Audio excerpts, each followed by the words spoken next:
First ఏముంది అంటే environment స్టడీస్లో 30 మార్క్స్ ఉంటాయి, దీంట్లో కాంటెంట్కు 24 మార్క్స్ ఉన్నాయి, అదేవిధంగా పెడగాకి 6 మార్క్స్ ఉన్నాయి. ఫస్ట్ది మై ఫ్యామిలీ అని ఇచ్చాడు. మై ఫ్యామిలీలో దీంట్లో ఈ కుటుంబము అనేది ఏ ఏ రకాలుగా ఉంటుంది అంటే చిన్న కుటుంబము, పెద్ద అంటే ఉమ్మడి కుటుంబము, వెస్ట్ కుటుంబం అని అంటాము. అదేవిధంగా వలసలు జరుగుతాయి. ఒక ఊరు నుంచి ఇంకో ఊరికి కూడా కుటుంబాలు వలసపోతుంటాయి. ఎందుకోసం పోతుంటారు? ఉద్యోగం కోసం, వ్యాపారం కోసం, వివిధ అవసరాల కోసము కుటుంబాలు అనేవి వలసలు పోతూ ఉంటాయి.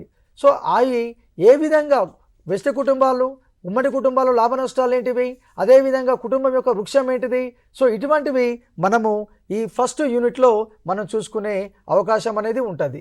అదేవిధంగా రెండవ యూనిట్ చూస్తే మనము పని అనేది ఉన్నది, వర్క్ ప్లే. ఓకేనా? సో ఎటువంటి పనులు చేస్తూ ఉంటారు?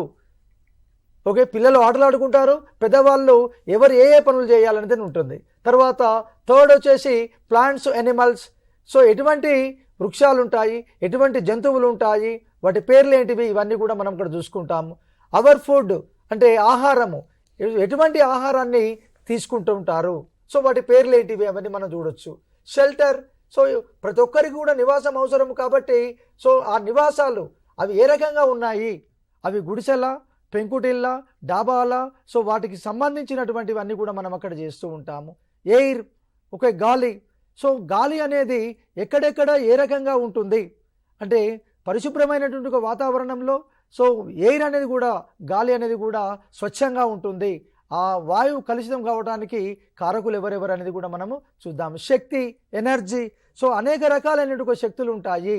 తర్వాత వాటర్, ఓకే, నీళ్లు. సో ఈ వాటర్ అనేది నదుల నుంచి ఏ రకంగా వస్తున్నాయి, ప్రాజెక్టులు ఏంటివి, వాటిని వేటి కోసం ఉపయోగించుకుంటున్నాం అనేది మనకు వస్తుంది. తర్వాత అవర్ బాడీ, మానవ శరీరంలో ఏ ఏ అంగాలు ఉంటాయి, అవి ఏ రకంగా పనిచేస్తూ ఉంటాయి, అవన్నీ మనం ఇక్కడ తెలుసుకోవచ్చు. మ్యాపింగ్, సో ఈ భారతదేశంలో ఉన్నటువంటి యొక్క చారిత్రాత్మక కట్టడాలు కావచ్చు, ప్రాజెక్టులు కావచ్చు, ఇంకా ఇతరతర మ్యాపులు ఏవేవి ఉన్నాయో మనము ఆ టాపిక్లో చూసుకుంటాము. హిస్టరీ అండ్ కల్చర్, భారతదేశం యొక్క సంస్కృతి ఏంటిది, భారతదేశం యొక్క చరిత్ర ఏంటిది, సో భారతదేశానికి స్వతంత్రం రావడానికి ఎటువంటి సంఘటనలు జరిగినాయి, ఉద్యమాలు జరిగినాయి, సో ఈ భారతదేశంలో విభిన్న మతాల వాళ్ళు ఉన్నారు, వాళ్ళ ఆచారాలు, సాంప్రదాయాలు, సంస్కృతి, ఈ పండుగలు, ఇవన్నీ కూడా మనం చూసుకుంటాము. అదేవిధంగా భారతదేశము, ఓకే, సో దీంట్లో భారత భూభాగం యొక్క ఏంటి పరిస్థితి ఏంటి, జాగ్రఫికల్ ఏంటిది, ఫిజికల్ ఫీచర్స్ ఏంటివి, క్లైమేటు, ఓకే, శీతోష్ణ స్థితి ఏంటివి, ఇవన్నీ మనం చూస్తాము ఈ 12th యూనిట్లో. తర్వాత అవర్ స్టేట్, ముఖ్యంగా మన తెలంగాణ రాష్ట్రంలో ప్రతి ఒక్కరికి తెలవాల్సింది ఏంటి అని అంటే ఈ తెలంగాణ ప్రజల యొక్క సంస్కృతి ఏంటిది, చాలా గొప్పది. ప్రపంచంలో అతి గొప్ప సంస్కృతి తెలంగాణది. బతుకమ్మ పండుగ అనేది ప్రపంచంలో ఎక్కడ కూడా జరగదు, ఒక తెలంగాణ ప్రాంతంలోనే మనం జరుపుకుంటున్నాము. ఇంత గొప్ప కల్చరు తెలంగాణలో ఉన్న ప్రతి బిడ్డ కూడా తెలుసుకోవాల్సిన అవసరం ఉన్నది.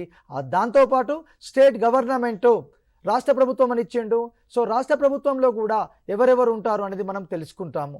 గ్రామ పంచాయతీ ఏర్పాటుకు జనాభా ఎంత, ఎన్ని రకాల గ్రామ పంచాయతీలు ఉంటాయి, ఓకే, మైనర్ గ్రామ పంచాయతీ ఉంటుంది, మేజర్ గ్రామ పంచాయతీ ఉంటుంది. మైనర్ గ్రామ పంచాయతీని నోటిఫైడ్ గ్రామ పంచాయతీ అంటాము, మేజర్ గ్రామ పంచాయతీని, ఓకే, మైనర్ గ్రామ పంచాయతీ నోటిఫైడ్ గ్రామ పంచాయతీ కాకుండా నాన్ నోటిఫైడ్ గ్రామ పంచాయతీ అంటాము, మేజర్ గ్రామ పంచాయతీ నోటిఫైడ్ గ్రామ పంచాయతీ అని అంటాము. ఏ రకంగా విభజిస్తాము? On the basis of annual income of village panchayati. 60,000 కంటే ఎక్కువ వార్షిక ఆదాయం ఉన్నట్లయితే ఆ గ్రామ పంచాయతీని మేజర్ గ్రామ పంచాయతీగా పిలుస్తాము. సో ఈ గ్రామ పంచాయతీ ఏర్పాటు కనీస జనాభా ఎంత, మ్యాక్సిమం జనాభా ఎంత ఉండాలి, ఇవన్నీ కూడా రాష్ట్ర ప్రభుత్వం నిర్ణయిస్తుంది. బికాజ్ ఆఫ్ ఈ స్థానిక సంస్థలు అనేది రాష్ట్ర జాబితాలో ఉన్నటువంటి ఒక అంశము.